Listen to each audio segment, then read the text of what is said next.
Hello everyone, ayan, sa mga interested mag New Zealand at related kayo sa mga hiring nila. So hiring po ang long term agency. So andyan na po yung details, nakalagay na sa video, papanoorin nyo na lang. So sundan nyo yung video. So nilagay na natin yung email, yung address ng agency, yung contact. So andyan na po. So papanoorin natin na lang ninyo. So basahin ko, no. Filing rig operator, nakalagay yan, no placement fee, no processing fee, no salary reduction. So 3 years above experience po yan. So kung qualified kayo, pwede kayo mag-apply sa kanila, filing rig operator.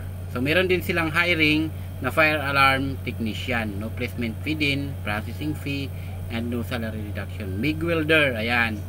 So hiring din sila, no. Fabricator, ayan. So hiring din sila. So hiring din sila ng TIG and MIG welder, ayan.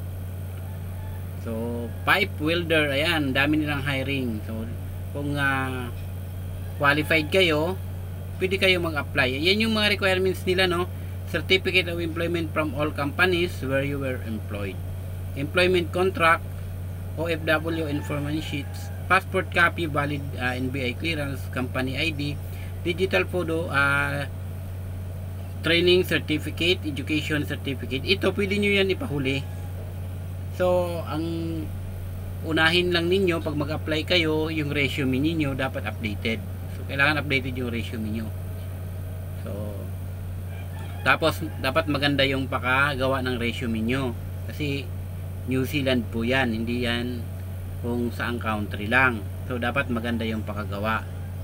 So pwede kayo magpagawa sa mga kakilala nyo, or merong mga computer shop dyan na gumagawa ng resume. So ayan, so yun lang yung mga tips ko sa inyo, no. So ayan naman po yung mga kailangan na document: certificate of employment, copy of pay slip, SSS, PhilHealth, employment contract. So ayan. So ayan na nakalagay yung email, no. Nakalagay yung email. So kunin nyo na lang yung address, 3.6 Street, San Lorenzo Village, Makati, Philippines. So ilalagay pa rin natin dyan sa comment section ng mismong video yung email para masundan nyo kung malayo kayo. Pero kung malapit lang kayo, mas na-advise ko na pumunta kayo ng agency para at least may katanungan kayo, so masasagot nila kung ano yung mga katanungan ninyo at ano yung mga update para sa apply, kung kailan yung interview, di ba? So yun lang. Thank you and God bless everyone. So paki-share ng video natin, paki-like, at paki-click ng follow button para lagi kang updated sa mga post hiring. Meron tayong mga post local man or abroad.